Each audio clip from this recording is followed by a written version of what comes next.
Of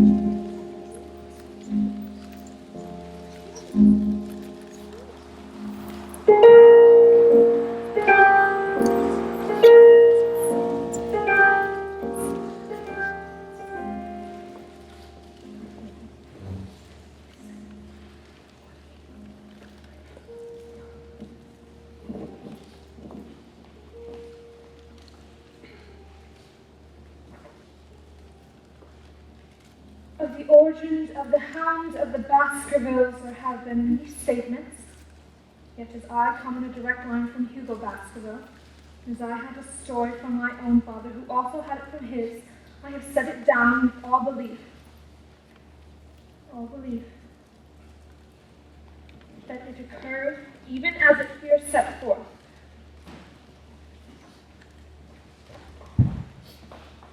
He's still not back, Lady Agatha. No sign of him from the upstairs windows either. You shouldn't have allowed him to go, Perkins. It's not my place to stop Sir Henry if he wants to go out. Yes, but he doesn't know the moors we do. You know how treacherous it can be. Indeed I do, ma'am. Only yesterday, when a pony went under the mud, I could have been mine. I sat there with sure death.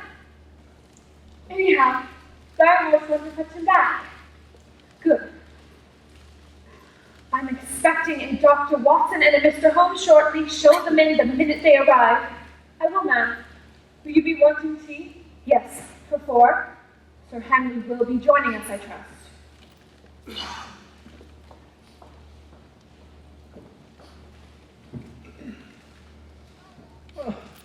There you are, Lady Agatha. Not late, am I? You'll never know how thankful I am for your presence, Watson. Where is Mr. Holmes? He'll be along shortly. Oh, I've arranged for tea. I hope you won't take offense, but you do seem distraught. Not like you at all. That's one thing I remember from those days we worked together in the hospital. Nerves of steel and a disposition to match. Thank you, Watson. I appreciate that. To tell the truth, I have been on edge lately. Desperate, some might say. Desperate? When I heard you and Mr. Holmes were on holiday nearby, I wasted no time getting in touch with you. Not exactly a holiday. Holmes has always had a fascination with the grim charm of this locale, especially the traces of prehistoric people who lived here. You mean the stone huts dotting the moor? They do give one the feeling of another time. Downright creepy, if you ask me. I wouldn't be at all surprised to see a skin-clad, hairy man crawl out from one of those huts. Doing what, might I ask? Fitting a flint-tipped arrow on the string of his bow. I'm not given much to flights of fancy. Imagination is more on Holmes' line. I'm looking forward to meeting him. And so you shall, Lady Agatha. A very great pleasure for me, Mr. Holmes. Kind of you to say so. I trust you enjoyed your walk around Griffin Mire. The south section, I believe. Well, how do you know I've been there? Watson, you left your walking stick outside. The tip is coated in a reddish clay that is found only in that area. You live up to your reputation, Mr. Holmes. Judging from the consistency of the clay, you were there within the last 3 hours. Well, bravo. I would be cautious if you decide to take your schnauzer there. They have a tendency to move impulsively. Miniature, I should imagine. Well, how do you know I even have a dog? Teeth marks on the walking stick. Obviously, the dog is in the habit of carrying it from time to time. The jaw, as indicated by the space between the marks, is not large. That and a small puff of silver gray dog fur leads me to surmise a miniature schnauzer. You really are an automaton, Holmes. A calculating machine. There's something positively inhuman about you at times. You take my breath away, Mr. Holmes. Elementary. You said you needed our help. I do. Does your request, in some way, concern itself with the recent demise of Sir Charles Baskerville? It does. The London papers said it was a heart attack. An elderly gentleman, if I recall correctly. Over 80. You suspect foul play. Well, what makes you say that? You would have hardly called upon my services if the situation were not grave.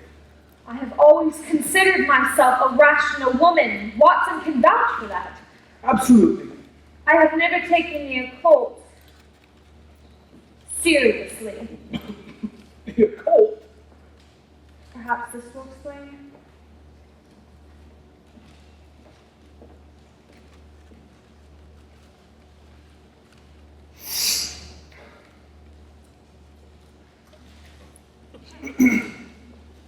Early 18th century, unless it's a forgery. It is no forgery. Well, what is it? I'm not unfamiliar with the contents. It purports to describe the origin of the curse of the Baskervilles. Curse? Come, Watson. Common knowledge. Maybe common knowledge to you, but not to me. The exact date is 1742.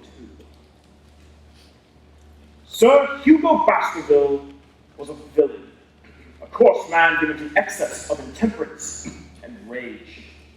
He came to love, if that word can be used with his sort, a village girl. He kidnapped her, kept her prisoner in this house, while night after night he and his foul companions reveled below. Probably in this very room. He has much to answer for.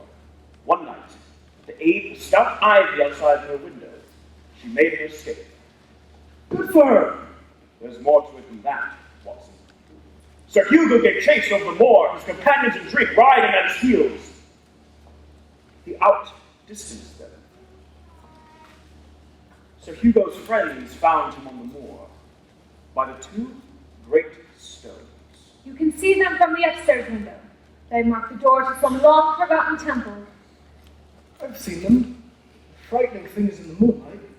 When they arrived at the spot, the village girl had expired, fallen dead of fear and fatigue. And Sir Hugo? He was by her side, also dead. But that wasn't what terrified the friends that found him. Well, what did? Read it for yourself. And plucking at his throat, there stood a foul thing. Great black beast, the shape of a hound, yet larger than any hound ever mortal eyes had rested upon. And even as they looked, the thing tore the throat out of Hugo Baskerville. Many of the family have been unhappy in their death. Sudden, bloody, just mysterious. Surely you don't believe this mumbo-jumbo. It's obvious for Baskerville who wrote the account did. I counsel you by way of caution to forbear from crossing the moor in those dark hours when the powers of evil are exalted. Powers of evil indeed. It's a fairy tale. Sir Charles believed in the curse. As I recall, Sir Charles was only in residence for a few years. That is correct. His business interests, many of those in South Africa, kept him away. Who looked after Baskerville Hall? The Barrymores, a married couple. He acts as butler and she is housekeeper. Still in service here? Oh yes, it was Barrymore who found the body. It was Sir Charles' habit each night to take a walk before retiring. But never onto the moor. Never. Because of that silly legend. Watson, please. Do continue, Lady Agatha. The night of his death, he went out, as usual. He never returned. No signs of violence on the body? None. Who performed the police autopsy? I did. The coroner's jury accepted the medical evidence? But there was no reason not to, Mr. Holmes. Lady Agatha, it is not what you're saying that I find of interest, rather what you're not saying. If you weren't a private investigator, Mr. Holmes, I would suspect you of being a psychic. Why not come directly to the point? I believe Sir Charles was frightened to death. Proof? Within months, it became increasingly clear to me that Sir Charles' nervous system was strained to the breaking point. I asked for proof. Facts. The expression on his face was one of sheer terror. Easily explained by a muscle spasm. There was one false statement made by Barrymore on the inquest. Oh? He said there were no tracks around the body. You said a false statement. Perhaps Barrymore didn't see what I saw. Which was? My reason for withholding it from the coroner's inquiry is that a person of science shrinks from placing oneself in the position of seeming to endorse a popular superstition. In other words, you did see footprints. Yes. A distance off, but fresh and clear. Why conceal the fact? I have already explained my reason. The footprints. A man's or a woman's? They were the footprints of a gigantic hound. Beg pardon, Lady Agatha. It's Sir Henry. He's cutting across the lawn now, and I saw him from the upstairs window. Oh, thank heavens. You're the housekeeper, I take it. Yes, sir. Mrs. Barrymore. How long have you been in service at Baskerville Hall? It's quite all right, Mrs. Barrymore. This is Mr. Sherlock Holmes. I've served here most of my life. Then you know the more. I grew up on the moor, Mr. Holmes. Mrs. Barrymore and her husband know more about Baskerville Hall than anyone in the county. If you've no further questions, sir, I'll be seeing to my duty. I have no other questions at this time.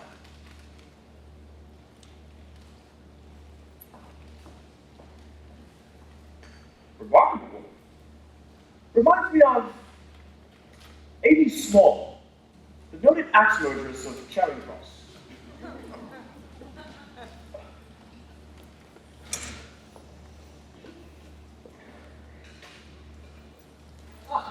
I see you finally caught him in your net, Lady Agatha. Henry, you mustn't wander onto the moor until you know more of the place. Nonsense. I stuck to the paths. The light was excellent. Why sent Barrymore to go and look for you? I was visiting with Kathy. It's a pleasure for me, Mr. Holmes. Oh, I'm not Holmes. I'm John Watson, MD, a former colleague of Lady Agatha's. Oh, you'll forgive me. I take it from the timbre in your accent that you spent some time in America, Sir Henry. The States and Canada. If it wasn't for my uncle's death, I would still be there. Surely you don't believe this balderdash Lady Agatha's been to happen? I beg your pardon, my dear. Watson has never been known for an abundance of tact. Do you share Lady Agatha's doubts about your uncle's death? I haven't made up my mind. Show him the letter. Letter.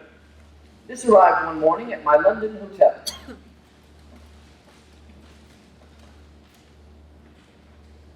Words cut from the London Times and gummed to the paper. Rather an old-fashioned gambit, eh, Holmes? Arsenic is old-fashioned too, Watson, but it does the trick. How can you tell it's from the Times? Times print is entirely distinctive. These words could have been cut from nothing else. As you value your life or your reason, keep away from the moor. See? Nothing supernatural about that. Might have been sent by someone who was convinced Sir Charles' death was unearthly. Who? Someone trying to frighten Sir Henry away from Baskerville Hall. No envelope, no stamp. I found it tucked under the door of my room. Do you intend to remain in residence here, Sir Henry? There's no man on earth, nor devil in hell, who can keep me from staying in my own home. I take that as a final answer. Absolutely. Then you did well to seek me out, Lady Agatha. May I keep this? Of course. Was there anything found near the body? The cigar stub of Sir Charles. 2 stubs, actually, and a great deal of cigar ash. Curious. There's no other claimant on this estate, I presume. But there were 3 brothers. Sir Charles was the eldest, the second died young. That was my father. And the third? Roger Baskerville, black sheep of the family, fled to Central America and died there of tropical fever. I see.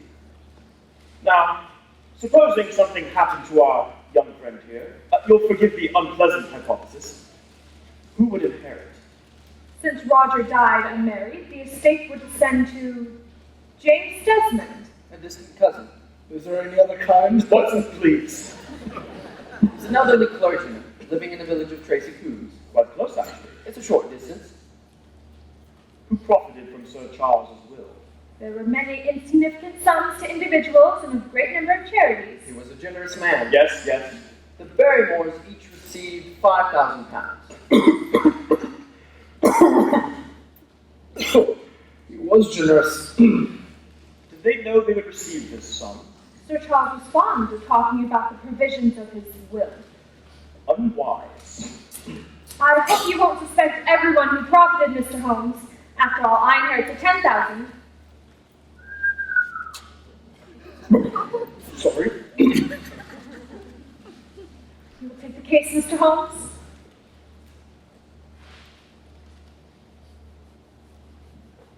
You will take the case? Out of the question. But you must. We've been counting on you, Mr. Holmes. I'm due in Bristol sometime tomorrow, then I must spend a few days in London. If it's a question of money, My professional charges are on a fixed scale. I do not vary them, except when I remit them altogether. Surely you can let other matters wait, Holmes. You know my methods. I shall do my best to settle prior commitments and return as soon as possible. In the meantime, Sir Henry, I shall leave Watson here to look out for you. whatever you think best. Please follow his advice. I trust him implicitly. He will relay anything of interest to me in London. You can depend on it. Now, Sir Henry, on one point I must demand complete fidelity. What is it? Under no circumstances must you venture out onto the moor at night. I cannot impress the importance of this enough. Then you do believe in the legend? Do you understand, Watson? I do.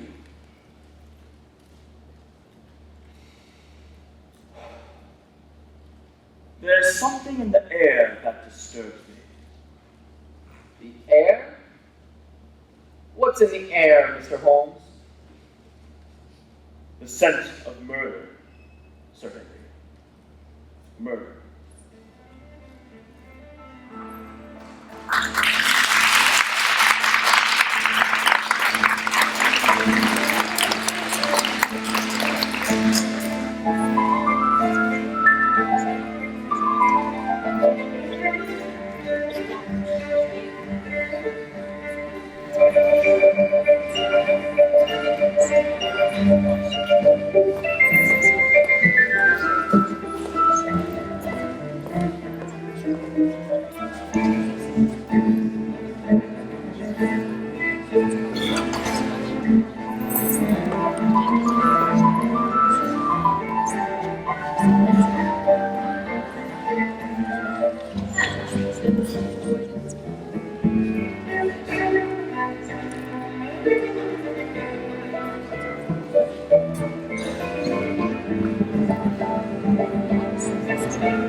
You wanted to see me, Dr. Watson?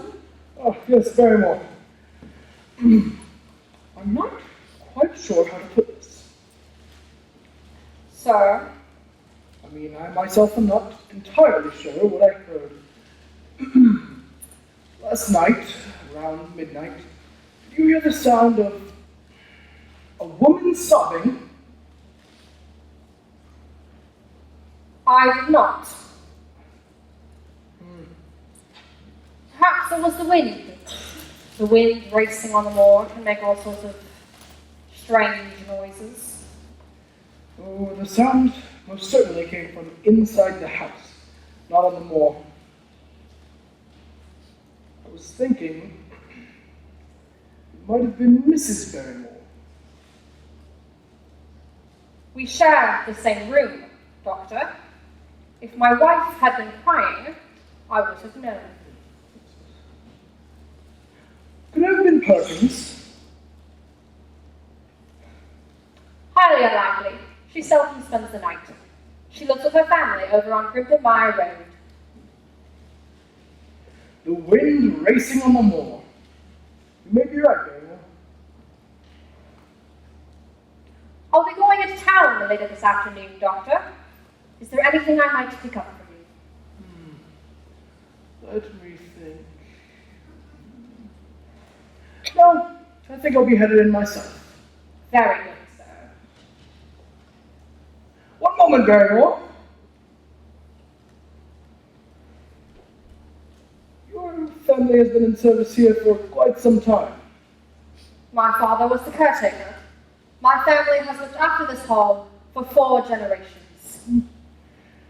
And you know the families that inhabit the moor.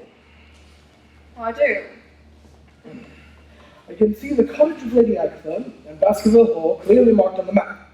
But who lives here, northeast of the Great Rocks? That would be the house of Mr. Franklin. Franklin, an elderly man, choleric, with a beard. You've met him then, Doctor? Bumped into him at the post office. Disagreeable sort. His passion is for the British law. Sues people, they tell me. He spent a considerable fortune in litigation.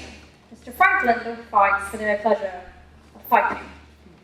He'll take up either side of the question as long as he can have his day in court. I know the sort. And what about here? Mr. Stapleton and his sister. Ah, Sir Henry's friend. What's she like? Quite lively. And her brother? I've only met him once, on the moor, chasing butterflies. Butterflies? Butterflies. Very well. So what we have here are the homes of Lady Agatha, the Stapletons, and Mr. Franklin. There are other cottages on the moor, but they're in bad repair, quite unlivable. If you don't mind me saying this, Barrymore, it's a bit backwards in this region. Sir Charles was trying to remedy the fact. That's why his death was such a loss. Mr. Franklin lives alone. He does now. No family. He has a daughter. Where is she? That would be Sir Henry. I asked you about Mr. Franklin's daughter. Miss Stapleton is with him. Never mind Miss Stapleton. I asked you about Mr. Franklin's daughter.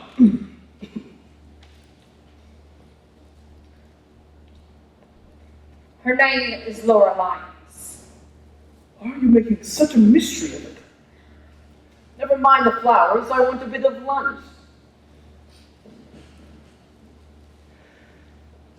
You look like you've been enjoying yourself. Kathy took me on a tour of the old huts. The moor is riddled with old mine shafts, too. I didn't know that.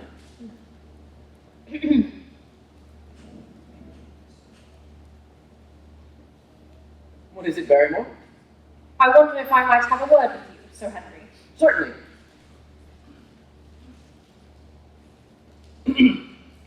I'll go introduce myself to your young friend. We won't be long.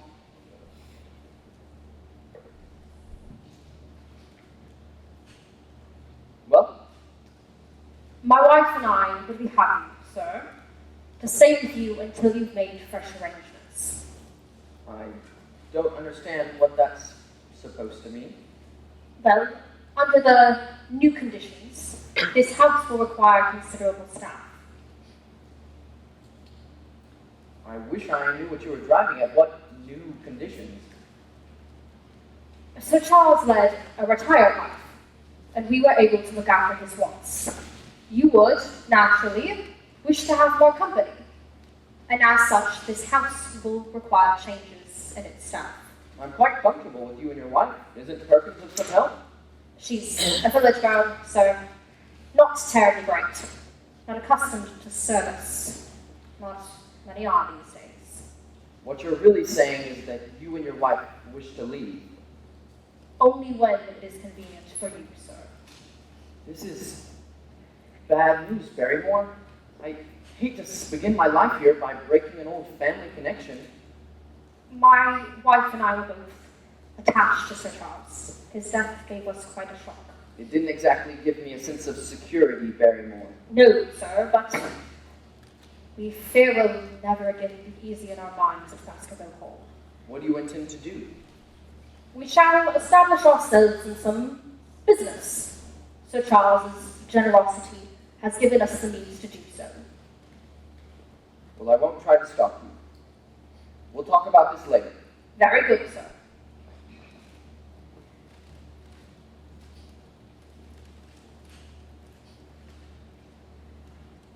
Ta-ta!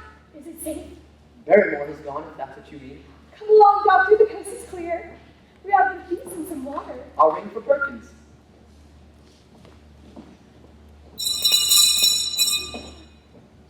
You don't last long. It's a pity. It is. The moor needs more color. Aren't they lovely, Doctor? They are when you hold them, my dear. Did you hear that, Henry? The doctor knows how to dispense compliments as well as pills. What was all that mystery with Barrymore? The Barrymores want to leave. What? That's what he tells me. I thought the Barrymores came with the wallpaper. So did I. That will present a problem. Villagers don't like to work on the moor. One can hardly blame them. It's almost ghostly quiet out there. It is very isolated, but you can send telegrams to the village. That sense of isolation doesn't trouble you. Nothing troubles Kathy. That's not true.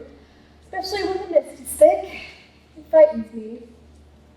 The moor is a rather odd place to find such a lovely creature. I quite agree.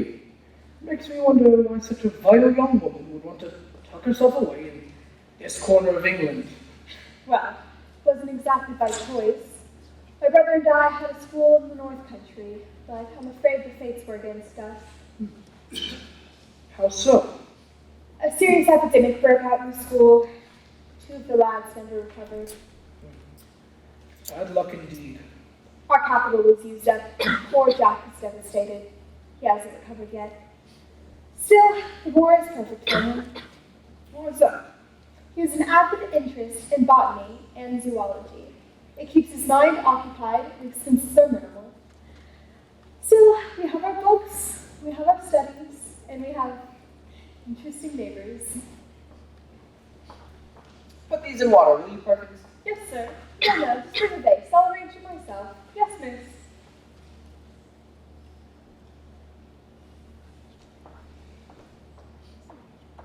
It's been seen again, Doctor. What? The hound! Go along, Perkins. We'll talk later. Yes, sir. Wait. Let me handle this, Sir Henry. No sense in trying to protect my sensibilities, Doctor. What did you mean, the hound? It's only that. Dr. Watson asked me to report anything I heard from the village. And what did you hear?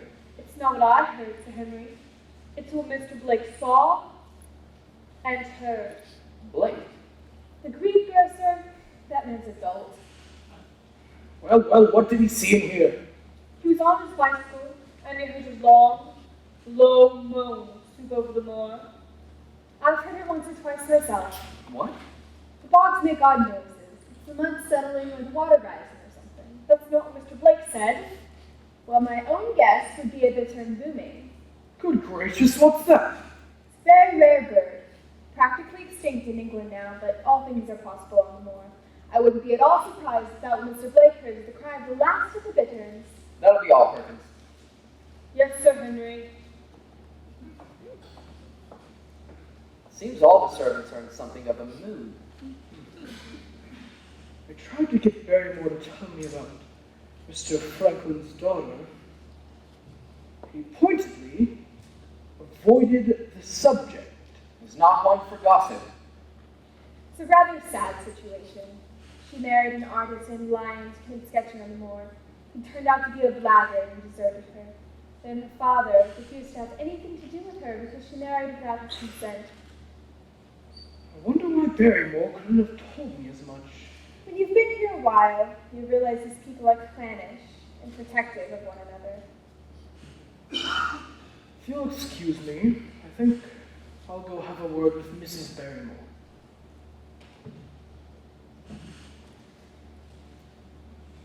I seem to have come into an inheritance with a vengeance. I wouldn't pay attention to the village cutter. They're a superstitious lot. The hound is the pet story of my family. That's a bad joke, Henry. I've heard of the beast ever since I was in the nursery. I never thought of taking it seriously. Well, you're not thinking of doing so now. This whole business with my uncle confuses me. It all seems boiling up in my head, and I can't get it clear yet. There's a sane, rational explanation for everything that's happened. Here. For you. I couldn't resist it. It's beautiful. I saw the watch in the jeweler's window. The letter B is engraved on the back. You're too generous. You won't save money giving gifts to me. This gift is special. Then I must secure something extra special for you. I thought I'd find no one on this desolate moor but rustics and eccentrics. I'm on the moor. You're no rustic, and far from being an eccentric. I'll thank you to keep your attention away from my sister, Sir Henry. Jack, what's the matter with you? I'll deal with you later. Stop You're it! behaving badly, aren't you, Stapleton? How I'm behaving is my own concern. What's the matter with you? Just because you're rich and have a title, you think you can take what you want? I'm not going to sit and listen to you. Rich and powerful, you're all the same. Kathy, You stay away from her. She's not for you. it's no concern of yours. I'll visit her as often as she permits it. Then I'll see that she doesn't permit it. Who do you think you are? I won't warn you again. Stay away from Kathy. And I'll concern you to stay away from Baskerville Hall. What's all this then? Stapleton, the man's a lunatic. Came in here in a rage when he saw me and Kathy together. My feelings towards his sister is nothing for me to be ashamed of. Why should he object to me? Remember, he hasn't been well. He might be on the verge of some sort of breakdown. He's liable to do Kathy some harm. Be careful. I'm not afraid of Jack and his bad temper. Here's a basin of water, miss. Where's Miss Kathy, Dr. Watson? Gone. What about the flowers? Right there on the sofa.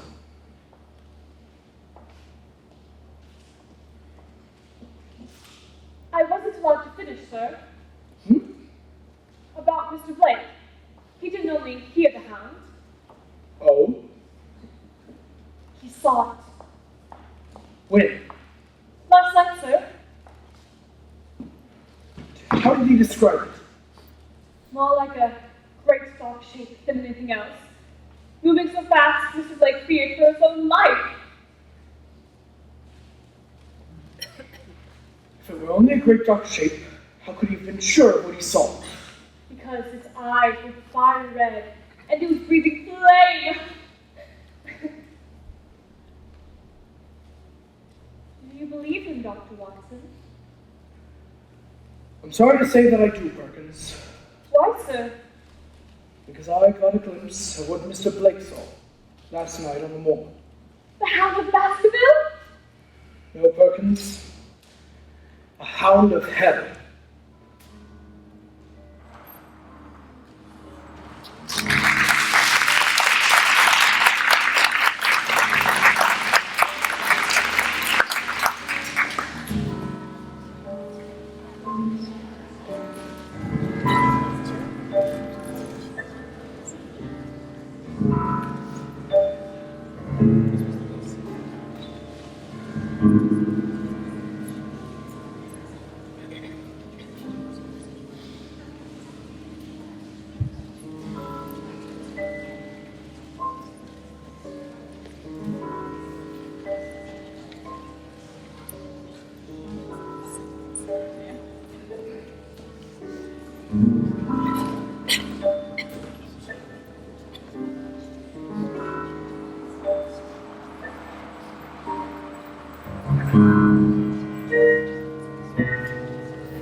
Good evening to you, Sir Hugo.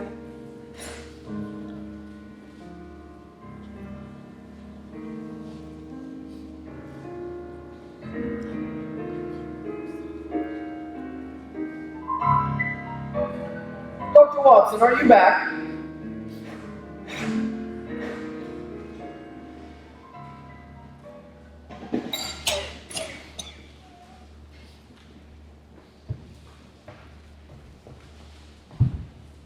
What's happened to the lights? I'll put them on at once, sir.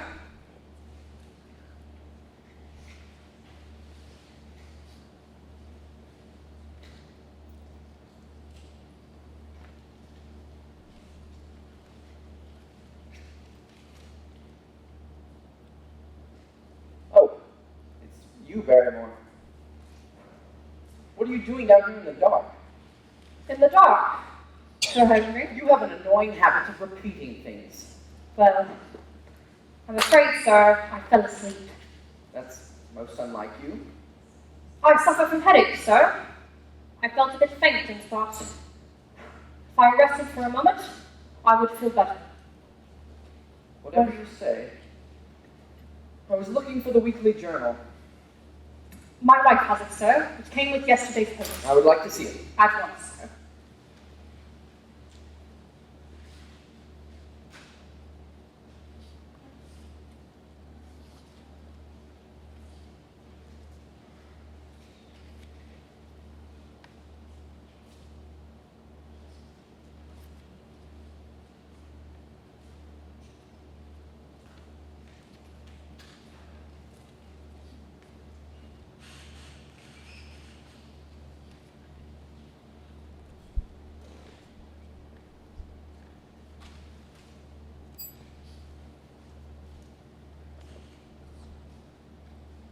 Who's out there?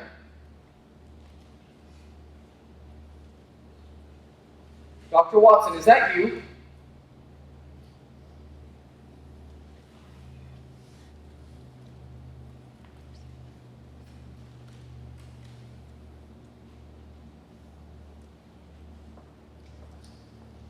Here's your week. What? Sir Henry, there's no need to jump at me. Forgive me, Perkins. I thought you might like some more milk, so I got a pitcher in the mug. That was thoughtful. Perkins, how is it that you're still here? The mix was a bit too fast for me. I never cross the moor nights like this. I sleep in a small room at the end of the west wing. Have you done that recently? Sir, Have you stayed over in the past few weeks? once. I say, Perkins, have you heard anyone crying? Crying? I don't think so. I'm a sound sleeper. Of course, when you're at the end of the house, one might as well be in a tomb. Who walls are that thick? Tomb is exactly what this place feels like at times. Would you like me to light a fire? I'll take care of it. Very good, Sir Henry. It's a miserable night out. Did you walk back from the village? I did. I hope you carried a lantern, Dr. Watson. Certainly not. I have excellent night sight. Comes from eating carrots. You should try it sometimes, Perkins. Can abide by carriage, Dr. Watson. I don't like the sound of the crunch.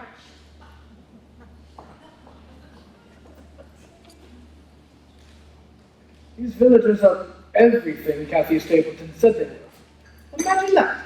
Not liking the sound of a carrot's crunch. What news from Holmes? It's positively infuriating. How so? I've sent multiple telegrams and still no reply. Well, surely he's back in London by now. I would hope so. If I don't get a reply soon, I think we'd both be in for a little bit of a holiday. You mean a trip to London? You would have to come with me, of course. I can't leave you here alone. I appreciate everything you're doing here, but I'm not ready for an outing to London. Whatever it is that's threatening Baskerville Hall, I intend to stick it out. Then I will stay here as well.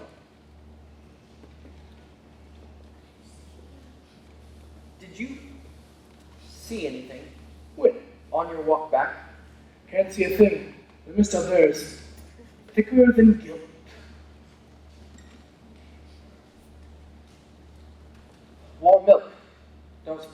you ask. No, thank you.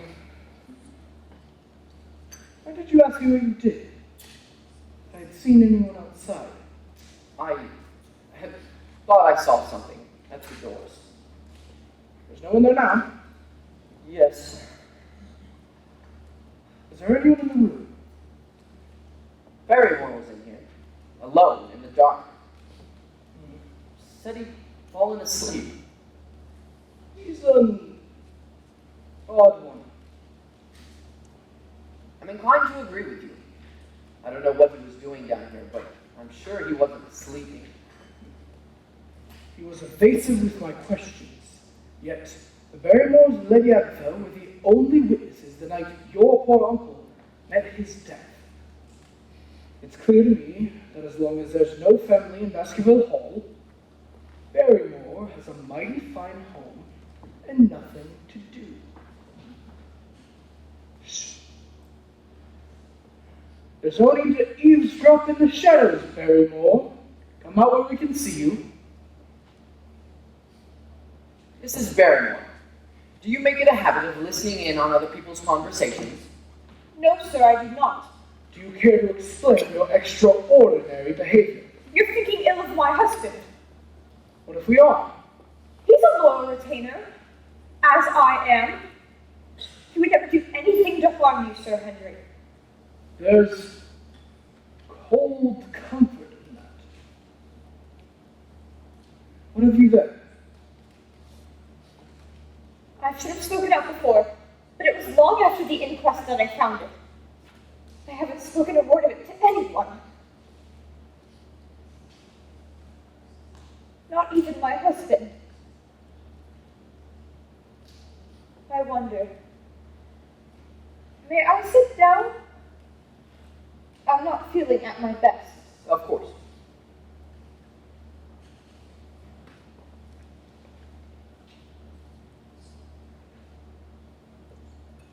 I know why Sir Charles was on the moor. Well, He was to meet a woman. What? I don't believe it. This letter came the morning of your uncle's death, from the village of Tracy Coombs.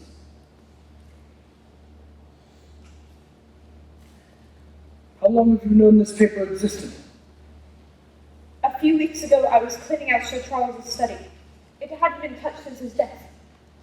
In the back of the grate, there were the ashes of a burned letter.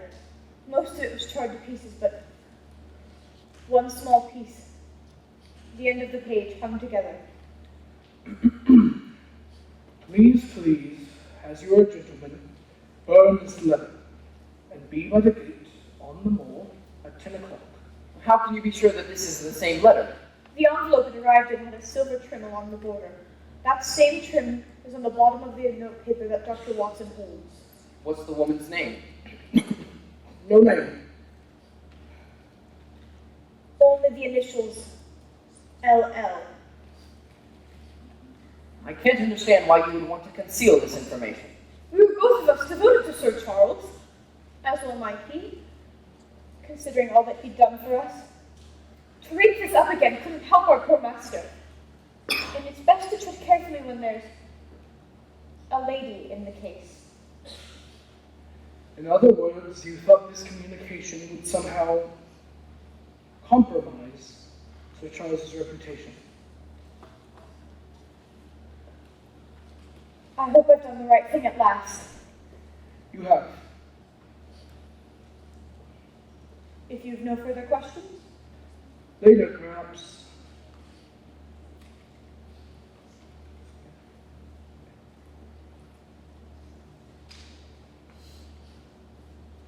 What is it?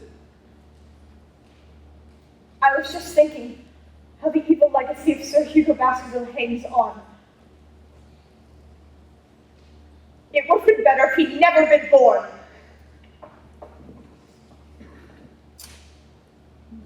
It's a little late for that.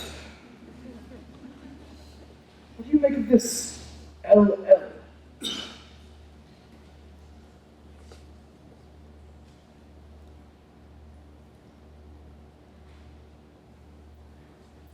Laura Lyons.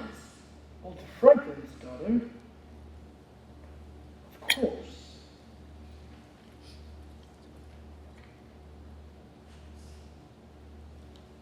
What?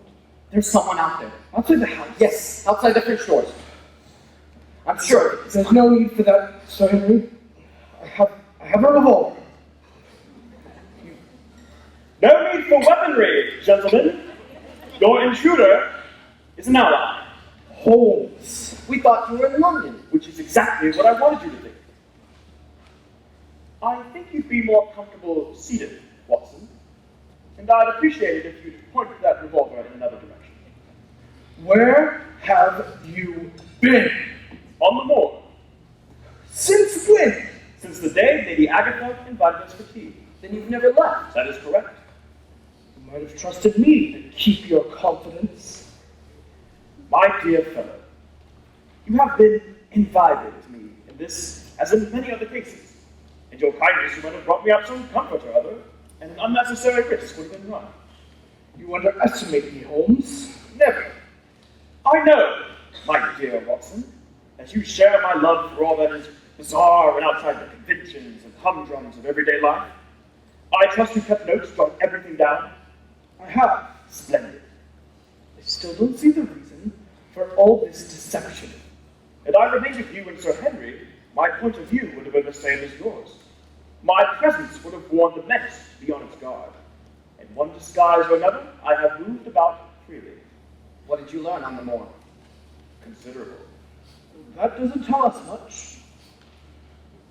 Mr. Holmes, what's after me? Human or the devil? Flesh and blood or supernatural? For the time being, I'm afraid I will have to hold that question in abeyance. Why do you avoid answering me? In a modest way, I have combated evil, but to take on the father of evil himself would be, perhaps, too ambitious of a task. Now, Sir Henry, did you see anyone in this room earlier, in the dark? Yes. Who? Barrymore. You mean Mrs. Barrymore, don't you? No, Barrymore. Sir Henry, have you been conscious of a presence in this house from time to time? I have. This place has an eerie quality about it. Perfectly natural reaction. I think I can prove you wrong, Watson. Did Barrymore have a lantern with him? I'm sure he didn't. Did you disturb him when you entered the room? I think I did. The desk. The perfect hiding place for the unimaginative mind taken unaware. Mr. Holmes, I know the contents of that desk. There's no lantern there. It is a capital mistake, Sir Henry, to theorize before you have all the evidence. Eureka! So Barrymore had a lantern. What does that prove? I expected better of you, Watson. Think, man. He was searching for something. He didn't want to be discovered. No, Sir Henry. What Barrymore was after was not in this room.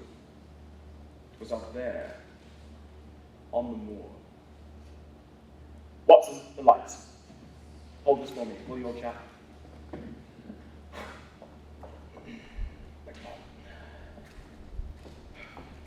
Come close now, Sir Henry.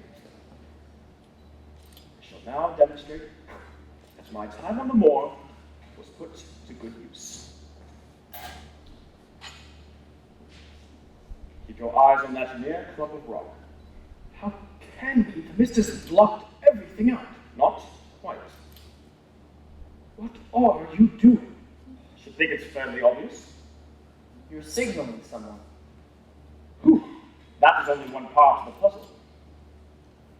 Look, there's a light out there. They're answering your signal, Holmes. No, Watson, not my signal. Whatever or whoever is out there intends to do me harm, and I intend to put a stop to it. No, Sir Henry, that is precisely what they wish you to do. Remember my warning. You must not venture out onto the moor at night. What's out there, Mr. Holmes? You know, don't you? There is more evil surrounding Baskerville Hall than I've ever encountered before.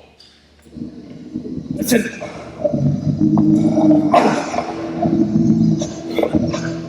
It can't be. I fear it is. horror that killed Sir Charles is prowling more once again.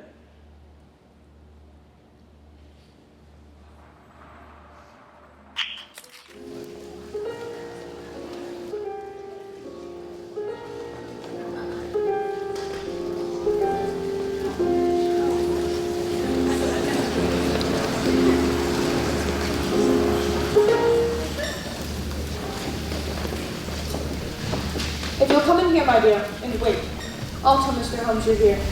You might also tell him my time's as valuable as his. I prefer not to be kept waiting. I'll tell him. I saw you walking by the board. Thought you might stop in. I plan to on my way back. You really shouldn't go out there at night alone. It'd be dangerous. You do worry about me, don't you? When you let me. You must be in good terms with Sir Henry. What makes you think that? The way you walk into his home. The moor is free and easy about such things. Nothing's easy on the moor, Jack. Come to pay your respects to Sir Henry? Why should I? I'm no longer a neighbor of Baskerville Hall. Then why are you here? Perhaps I can answer that, Mr. Stapleton. I called Mrs. Lyons and asked for this meeting. There was no need to trouble yourself. I plan to see you when Tracy comes. I'll be spending some time with a friend. I thought I might save you the trouble. A friend here on the moor, you mean? Lady Agatha. My associate, Dr. Watson, is at her cottage now. I had no idea she was that social. Perhaps I should have made an appointment. Not at all. Your arrival is most opportune. Apologies I haven't taken you up on your invitation to view your insect collection, Stapleton. A situation I hope to remedy. You'll find my collection quite special. Mr. Stapleton and I met on the moor not long ago. He was in pursuit of a grizzled skipper butterfly. It escapes my head. Pity.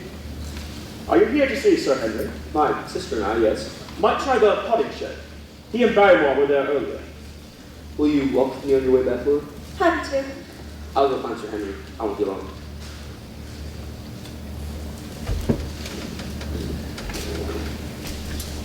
Old friends. Mr. Stapleton has been exceedingly helpful. Won't you sit down? There's a great deal of excitement in the village. Oh? The police have traced a dangerous convict to the moor. Apparently escaped Queenstown prison some time ago. That would be Selden, the Notting Hill murderer. You're well informed, Mr. Holmes. In some circles, there's considerable doubt as to his sanity. Sane or insane, the farmers hereabouts don't like it. I understand they get £100 if they can give information. The chance of £100 is a poor thing compared to the chance of having your throat cut. But surely we're not here to discuss a convict who may or may not be insane.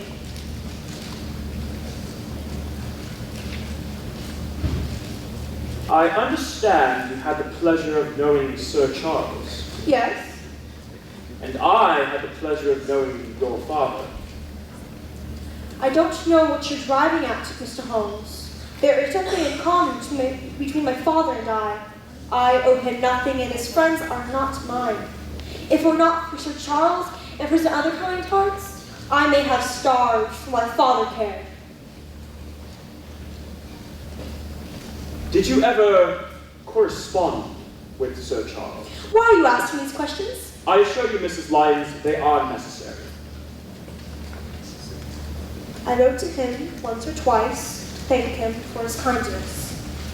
Kindness. Would you care to explain? I've already explained as much. He contributed money so I could set up a small shop in Tracy Coombs. Have you the dates of those letters? Dates, no. Did you ever write to Sir Charles asking him to meet you? That's not a question. And I intend to repeat it. Did you ever write to Sir Charles asking him to meet you? No. Not on the day of his death? No. Surely your memory deceives. I can even quote a passage of your communication. It ran, please, as you are a gentleman, burn this letter and be at the gate on the moor by 10 o'clock. Then he didn't do as I asked. You do Sir Charles an injustice. He did burn the letter. Most of it, in any case. All right. I wrote it. I wished him to assist me further. I thought if I had an interview, I could gain his help. So I asked him to meet me. At an hour when the moor is deserted and dark. The hour seemed unimportant. You asked him to meet you outside the house. What does it matter? I never went. Why? A personal matter? It only concerns me. Why deny you wrote the letter? Obvious, I should think. Gossip. You admit you made an appointment with Sir Charles at the hour and place he met his death. I do. And yet you deny you kept the appointment. Yes. Is that all you wish to tell me? Mr. Holmes, that is all I am going to tell you. I'll be waiting for Mr. Stapleton outside.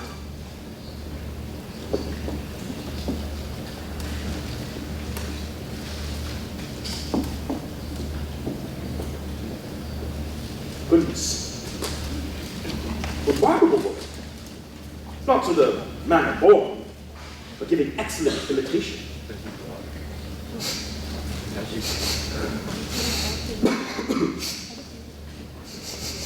You are a bloodhound in the true sense of the word, Mr. Holmes. There are 75 different perfumes in which it is very necessary that a criminal expert be able to distinguish them from one another. Mrs. Lyons favors none of them. How did you find her? I didn't. She found me. I must say she didn't quite what I expected. What did you expect? Someone less sure of herself. I saw you walking along the moor from my window. It's Jack. He has something to say. He went looking for you. I'm afraid I misdirected him to the potting shed. Jack! He's already on his way back. The shoe doesn't fit properly? It fits, but there's only one. Where's his companion? I haven't the slightest idea. I should have returned long before this, sir. You have something to say to me? I do. It's rather personal. Anything you have to say to me, you may say in front of Mr. Holmes. My presence is not required. Thank you, Mr. Holmes, and you will come see my insect collection. I'm anxious for your reaction. You may count on it. My brother wants to apologize for his visit. I prefer to speak for myself. I didn't mean to speak for you, Jack. Then don't. You must understand. The thought of me losing my sister was hard for me. She's all I have for family, and I suspected that you were simply using your position and title to impress her. That couldn't have been farther from my intent. I know that now. Stapleton, I must tell you, I have every intention of marrying your sister. She's told you? She has. And I promise to withdraw all opposition, as long as you wait 3 months till marriage is what you truly want. I've seen one happy marriage on this moor, and I don't want to see another. My sister's happiness is my only concern. Kathy's no Laura Lyons, and I'm no idle painter of pastoral scenes. Then we agreed 3 months? What must be, must be. 3 months. Wonderful. Kathy, will you walk back with Laura and I? I'll walk back by myself. And one last thing. Sir Henry, will you dine with us at the college tomorrow evening? Delighted. Excellent. I'll go find Laura. I'm not sure I like that provision of 3 months. If it'll make things easier with your brother, I won't argue. I knew you'd come around. Kathy, have you always lived in fear of your brother? Yes, I think I have. He's never harmed you in any way? I was surprised to find Laura was here. I think Mr. Holmes was as well. Mrs. Barrymore said you were looking for me. I can't find my other shoe. Weren't these the ones you gave me yesterday for polish? Barrymore brought them up last night, but when I went to put them on just now, I could only find the one. I can't imagine where the other one is, sir. My favorite pair. I'll turn the place upside down. No need to do that. Just see if you can locate its mate. I'll try, sir. I can't imagine what's become of it. Will you be staying for tea, miss? If Sir Henry has no objection. You'll be seeing a great deal of Miss Stapleton around Baskerville Hall in the coming weeks, Perkins. That'll be nice, sir. Especially the Barrymores leave. I wouldn't want to be the only girl here. Scares me. Are they really leaving? Not immediately. Can't say I blame him. Kathy, you understand the danger? The curse of the Baskervilles? I know I try to pretend like everything's alright and act accordingly, but I know there's a sword hanging above my head, ready to drop at any minute. Henry, whatever this thing is, we'll defeat it together. Mr. Holmes will let no harm come to you. You've got to believe that. I try. I'll see if I can arrange a nice bouquet for the table. The wildflowers are almost done for this time of year. Don't be long. I beg your pardon, Miss Singleton. No harm done. I've taken an inventory of everything in the potting shed, Sir Henry. You'll be needing some new tools. You haven't been quite honest with me. Have you, Barrymore? About the inventory? No. I'm afraid I don't know what you mean, sir. Barrymore, your family has lived with mine under this roof for generations. And here I find you in some dark plot against me. I assure you, sir, you have no reason to think such a thing. Haven't I? Perkins says something's amiss with one of your shoes. What's wrong? Sir Henry believes I engage in some dark plot against him. I'm not fooled by your tricks at the window, Barrymore. Sit down, Mrs. Barrymore. You look unwell. No, sir, you misunderstand. No dark plot against you. Mr. Holmes! Mr. Holmes! This is it. We have to go. You can pack our things. I've brought us to this. It's my doing, Sir Henry. All mine. My husband has done nothing except for my sake and because I asked it of him. What is that supposed to mean? My wife speaks the truth. There was a plot. It was not against me. My unhappy brother is starving on the moor. We couldn't just leave him there. Then your brother is Selden. The Notting Hill murderer. Sir Henry, I expressly ask that you leave this matter to me. I told you you had nothing to fear from the light on the moor. I think it's time I took a hand in all this, Mr. Holmes. That would be a most unwise maneuver. Selden is my younger brother. When he was a lad, we gave him his own way in everything and humored him. When he grew older, he fell in with a bad lot. The devil was in him. From crime to crime, he sank lower and lower. He's quite mad. Don't say that. He came here for help. Dragged himself here one night, starving. I couldn't refuse to help him. Haven't you overstepped yourself, Mr. Holmes? Selden is a wanted criminal. Dangerous. I assure you, Sir Henry, Selden is dangerous to no one but himself. His mind is most certainly deranged, but in a childlike manner. He is not the same man as when he murdered. My guess would be drug damage. I've seen cases like it before. Selden will end his days little more than a vegetable. Frightened, passive, disoriented. No harm will come to him, Mrs. Barrymore. If he's in danger of apprehension, I've instructed him to come directly to Baskerville Hall. You've talked to him. He's been on the moor for some weeks and has proved invaluable to me. A fact I shall relay to authorities. What is it, Perkins? I found this in the kitchen, sir. Under the door. I heard someone outside. When I looked, I couldn't see anyone. Let me see it. One moment, Sir Henry. Are you in the custom of receiving mail in this manner? Under the kitchen door? Certainly not. Give me the letter, Perkins.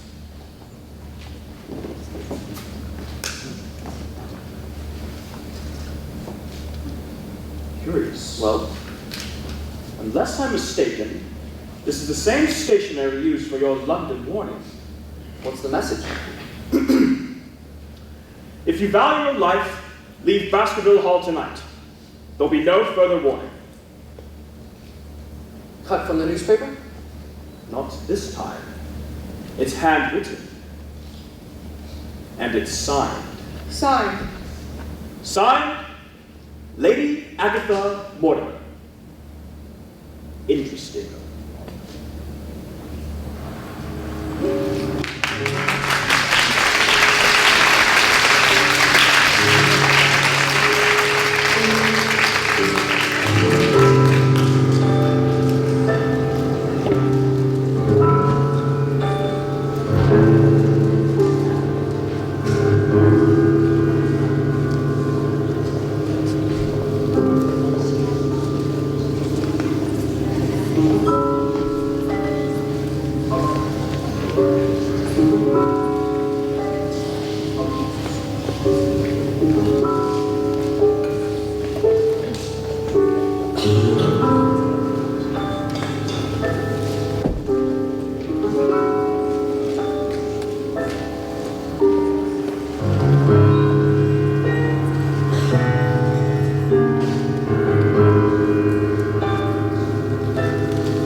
discovered the mystery, Lady Agatha? I trust, though, it's a nuisance being called away at this hour.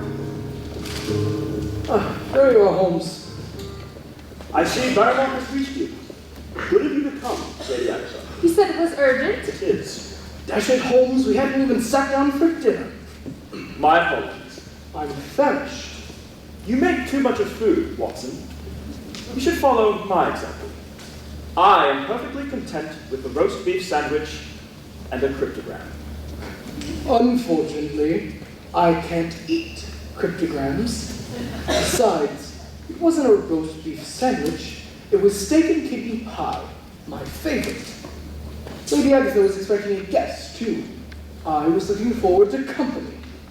Laura Lyons. She hadn't arrived at the time Barrymore called. Oh. She left Baskerville Hall some hours ago. Well, I'm not alone. You suspect an escaped convict is still on the moor. Stapleton was with her. Well, he knows the moor as well as anyone. No one knows this area as well as you do, Lady Agatha. You've discovered something of importance, haven't you, Mr. Holmes? That's why you sent Barrymore. Holmes, I think your holiday to this part of the country was perfectly planned. I don't think you were interested in those smelly old huts at all. I think you were only interested in Baskerville Hall.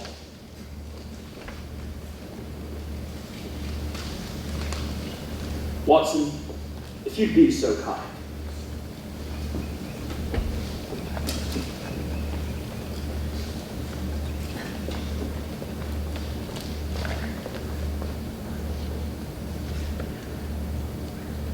This is outrageous. I take it you disown authorship? If you value your life, leave Baskerville Hall tonight. There will be no further warning. Why, whoever signed my name hasn't the remotest idea of my handwriting style. I suspected as much. Are you familiar with your guest's handwriting? Watson here has a bold hand. I wasn't referring to Dr. Watson. I meant Laura Lyons. I am quite familiar with her penmanship.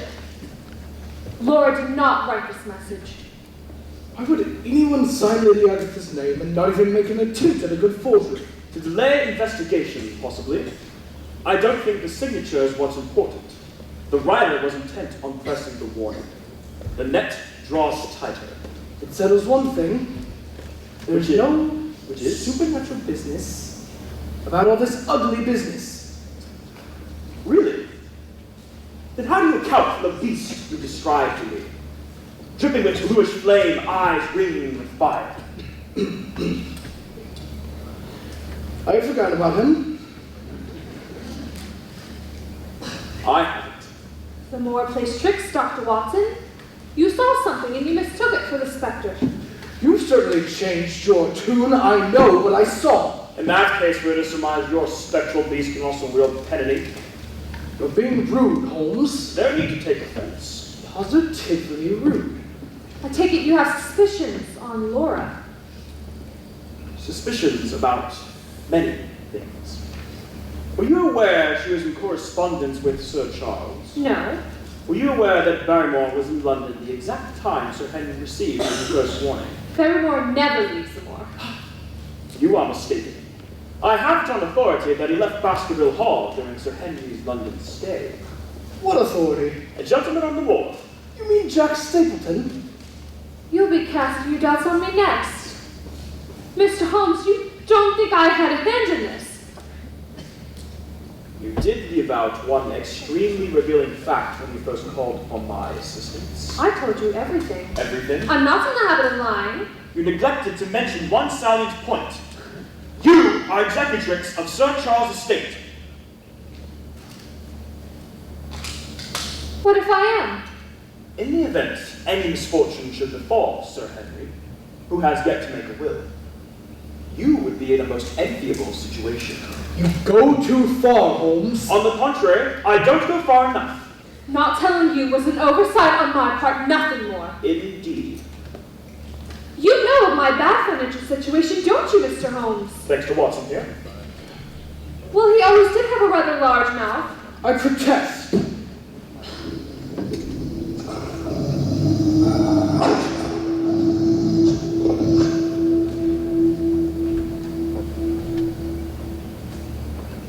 Mr. Holmes, have you seen Sir Henry? Shh!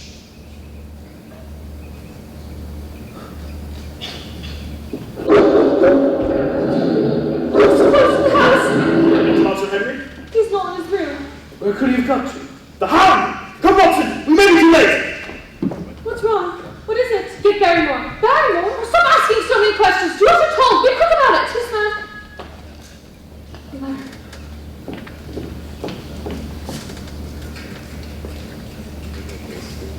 We're going to admit something about the Hound and Sir Henry.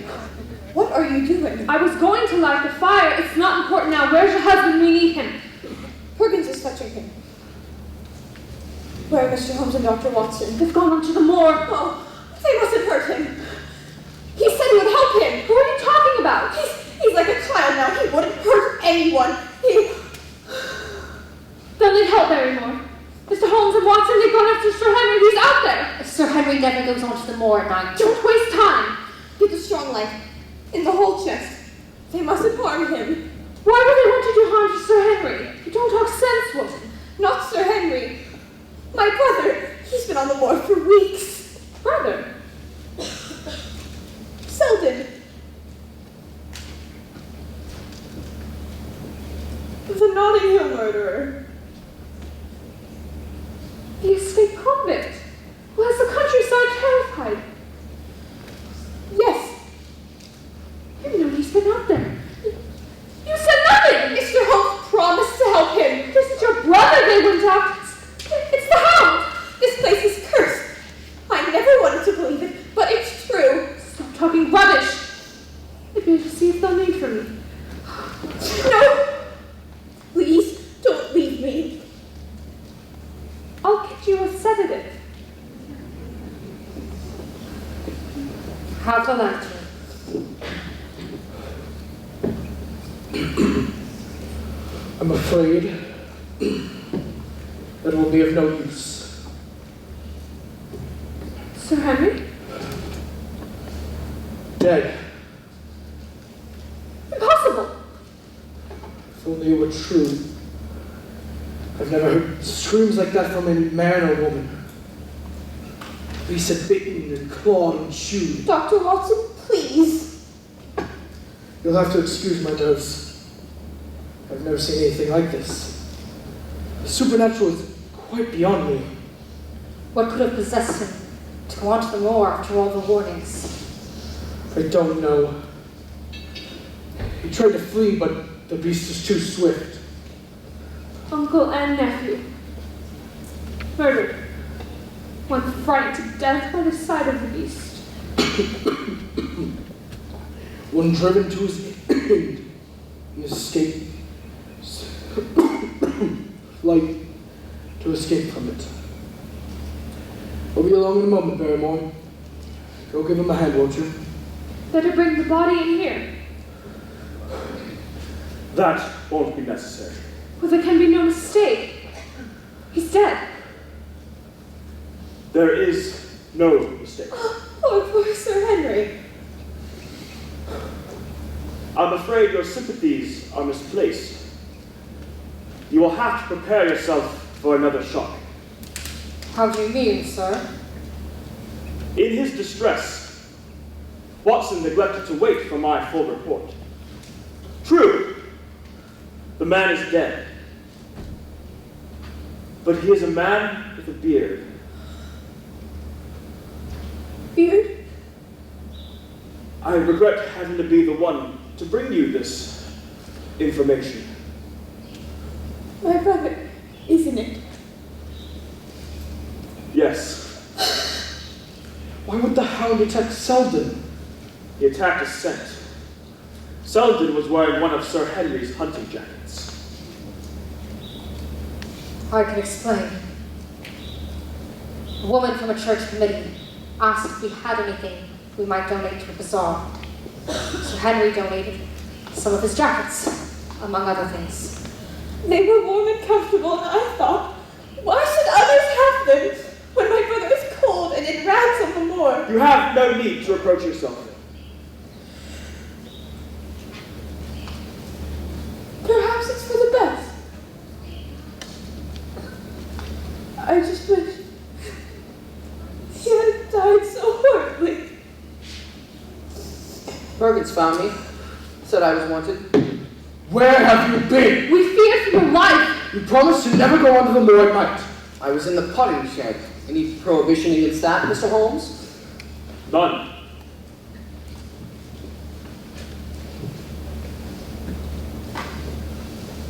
Why do you all look so strange? It's my wife's brother, sir. Selden. Savaged by the beast. Then the curse doesn't only concern the Baskervilles. I wish that were true. What connection does Selden have with me? He was wearing your hunting jacket. Sir, The one you donated to the church asylum. The Hound had your scent. How did he get it in the first place? When you deal with the supernatural, ordinary explanations are worthless. I'm afraid I can't agree. What choice have you? An investigator needs facts, not legend or rumors. This has not been a satisfactory case. Can't you promise any hope? I can promise something far more startling than hope. What? By tomorrow, Sir Henry, either the curse of the Baskervilles will be broken, or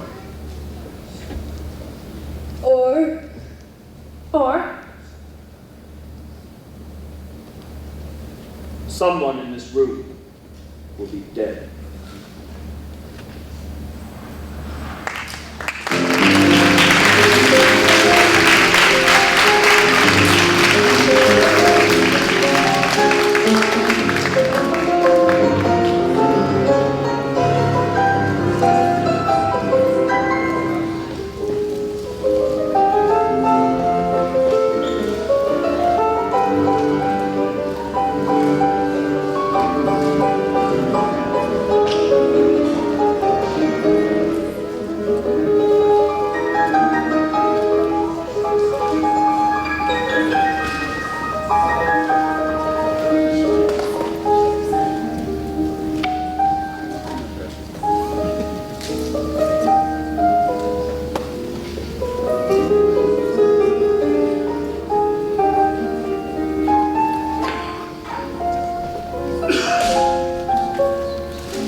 Makes me feel strange. Sitting here writing all this down. It's always a good idea to keep your affairs in order, Sir Henry. No argument there. It's just never been concerned with a will before. My own will, that is. You'll feel better for it. Will I? You can count on it.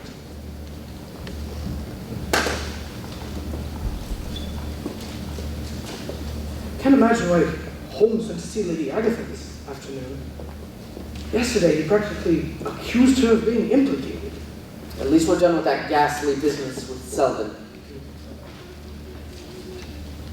You're dining with the Stapletons this evening? Unless Mr. Holmes brings up some new objection.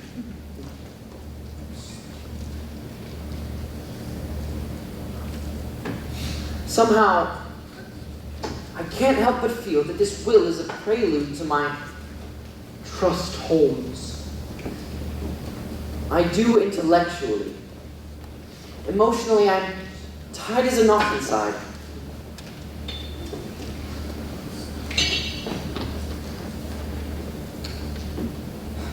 We'll be leaving now, sir. There's nothing I can do to change your minds. I'm afraid not. I find it best my wife and I start a new life elsewhere. I understand. Goodbye, Barrymore. And good luck. Thank you, sir. Goodbye, Mrs. Barrymore. Sir Henry, You're right. Tell me how things are going. We will. We don't want to miss the train. Goodbye, Dr. Watson. Goodbye. Luck to the both of you.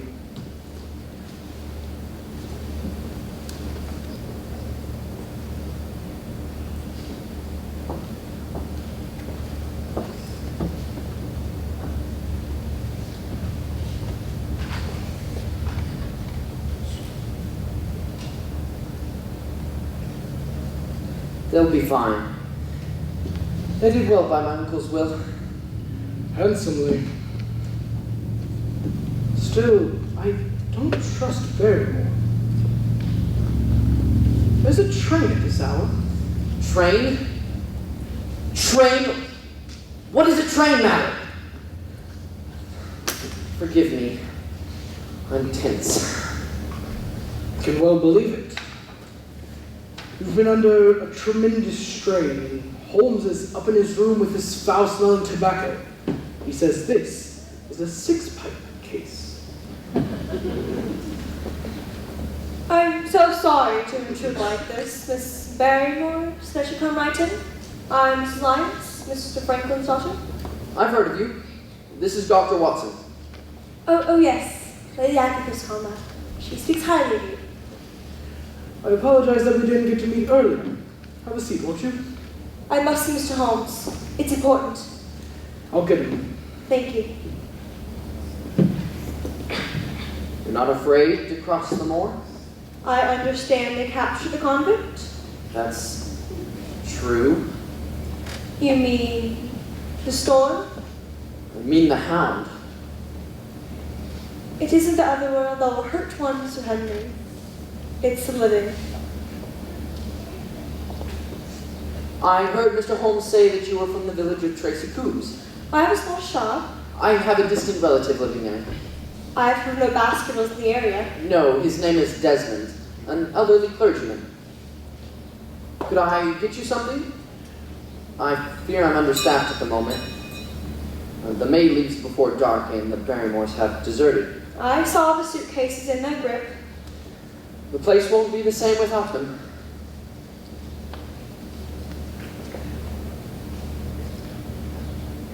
I want you to know, Sir Henry, that I had the utmost respect for your uncle.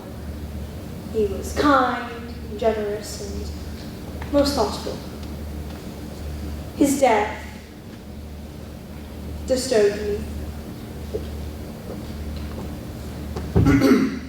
I expected to see you earlier than this, Mrs. Lyons. You knew I'd return? I hoped you would. You'll want privacy. I think it's best you'd stay, Sir Henry. What Mrs. Lyons is about to reveal concerns you. Me? Your uncle, to be precise. You anticipate. I'm a flawless judge of character, Mrs. Lyons. And you did not impress me as the sort of woman who can live comfortably with a serious lie. What is that supposed to mean? It is true I wrote the letter to Sir Charles. Under the instigation of another. Other? What other?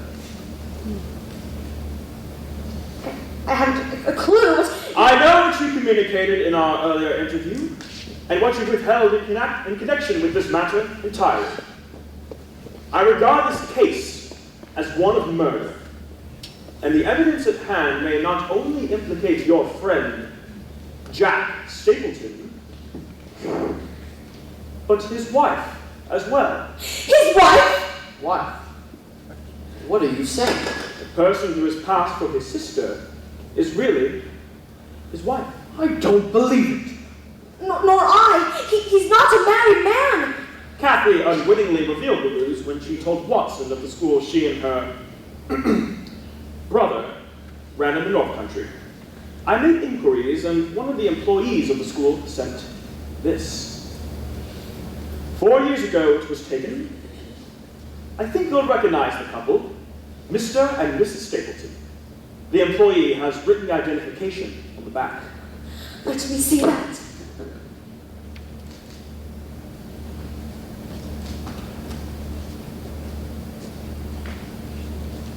It's true. Stapleton asked me to write the letter to entice Sir Charles out of the house. He promised to marry me once my troubles were settled. Now I know why Kathy lives in fear of her brother. That's why he went into a rage when he saw you and Kathy close together. He couldn't control the instincts of a jealous husband. I swear to you, when I wrote the letter, I never dreamed of being harmful, gentlemen. He had been a good friend. I presume the reason Stapleton gave you was that you would receive help from Sir Charles for the legal expenses connected with your divorce. Yes. Jack said he couldn't help because he himself was penniless. And after sending the letter, he dissuaded you from keeping the appointment. Yes. And then you heard nothing. until you read of Sir Charles's death. He said the death was a mysterious one, and I would certainly be suspected if the facts came out. I think, on the whole, you've had a fortunate escape. You had him in your power, and he knew it. And yet, you are alive. I couldn't remain silent any longer. The line between fear and love is often a thin one. No matter. As you have been honest with me, I shall be honest with you. You are still in danger. He's likely to hurt Kathy. Not if everything falls into place. Time is the essential element. Watson, you will escort Mrs. Lyons to Lady Agatha's cottage. I can take care of myself. You heard me, Watson. Come along, my dear. You can trust my protection.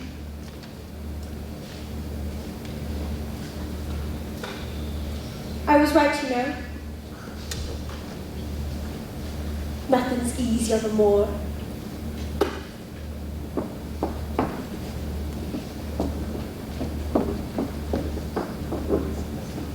You must be really worried for her safety. Oh, hang her safety. I merely want some guarantee she won't warn We Stapleton. must help Kathy. You will do exactly as I instruct. I'm ready.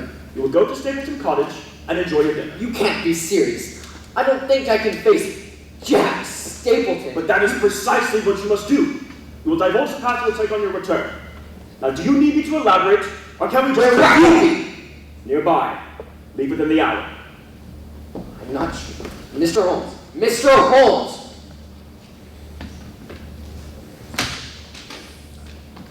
Barrymore. Barrymore!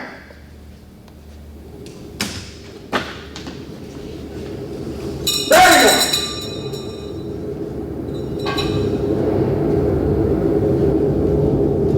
Better get a hold of myself.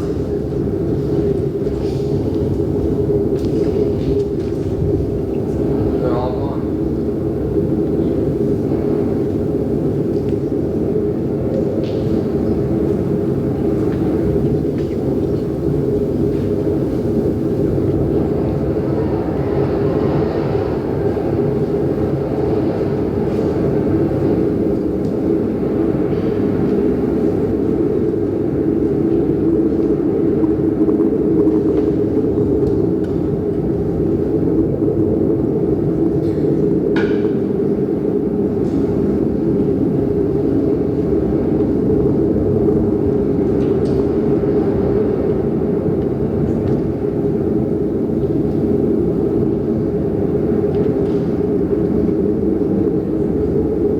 What a good you've done.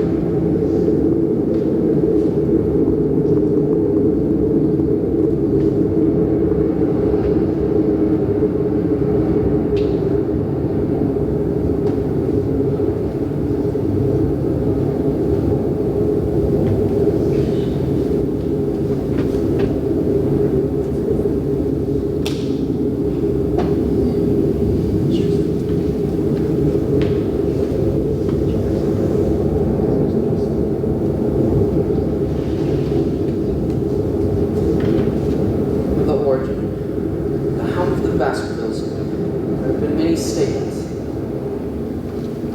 Know this, that in the time of that great rebellion, the manor, the Baskervilles, was held by Hugo of that name.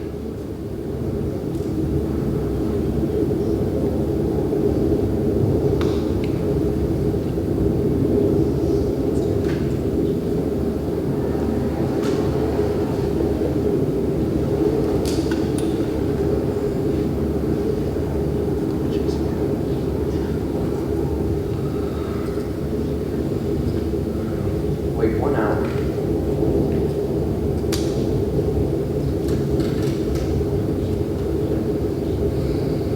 Tap, tap, tap. Good evening, Henry. Kathy, Yes. Kathy. Sweet. Endearing. what's What's wrong with you? I told Mr. Holmes I fear for your life.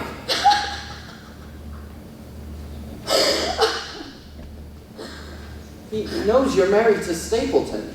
Does he? I'll deal with that in time. You and Jack planned this together. Jack? Don't be a fool. He's weak.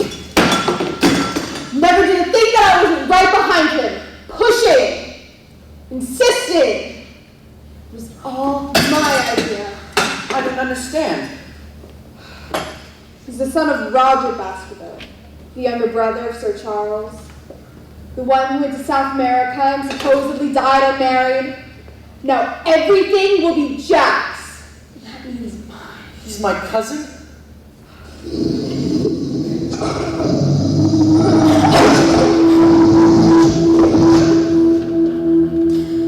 He's outside the front door, chained.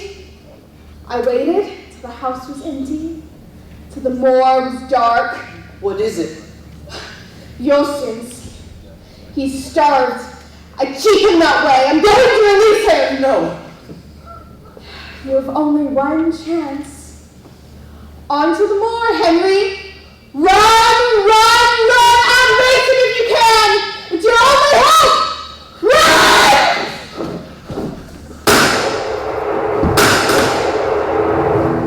That would be for the Hound, Mrs. Stapleton. What's happened to him? I suspect the police have killed the doomed animal. I managed to persuade the Warners and others searching for Seldon to remain in the area for one more night. Jack, he warned you, didn't he? You weren't quite as sure of him as you thought. You haven't won yet, Mr. Holmes. There's always Grimpenmeyer. Kathy! You needn't worry, Sir Henry. Her melodramatic gesture is wasted. The house is completely surrounded. How did you know she wouldn't be at the cottage? An able assist from Lady Agatha. Earlier this evening, she tracked Kathy to where the Hound was secreted in an abandoned mine. Later, when it was dark, she observed as Kathy went not to Stapleton Cottage, but to this house. So there really was a hound. An enormous dog. Gigantic. Part Mastiff, part Great Dane. But the glow. Phosphorus. Your missing shoe would supply the scent. Stapleton really did try to save my life. In his own clumsy fashion. Selden told me that Stapleton, too, was off the moor during your London stay. Also, he gave himself away with that handwritten warning. I recognize it as the same scrawl used on the catalog cards for his butterfly collection. Holmes, the police have stopped everyone on the moor. A safety precaution. They'll pick up Jack Stapleton at the cottage, and I presume Kathy's been apprehended, judging from those whistles. Kathy? What's she got to do with But how all could this? he have expected to claim the inheritance? Any number of ways. He could claim it from South America, establish an identity before the British authorities there, or he might adapt an elaborate disguise during the short time he needed to be in London. He could hire an accomplice to impersonate him, retaining some portion of the income. I was so afraid you suspected me. I even thought of burning the warning with my name on it. You needn't worry about that. I am the highest and last court of appeal in detection, and I exonerate you. Bit pompous, Holmes. Kathy really never had any feelings for me. If it's any consolation, Sir Henry, the most winning woman I ever knew was hanged for poisoning 3 little children for their insurance money. These things happen. Now, Watson, we must head out quickly to catch that late train. Now, at this minute, There is a most interesting message from Mrs. Hudson. Famous mystery novelist Harlan Thrombey was found dead in his office. The police have ruled it as a suicide, but our friend Detective Blanc suspects foul play. but what about my things, my clothes? Lady Agatha, if you be so kind as to have Perkins pack our things and send them off to Baker Street. First thing in the morning. Now, come along, Watson. The game is afoot. This man has no mercy. Come back any time. You're always welcome.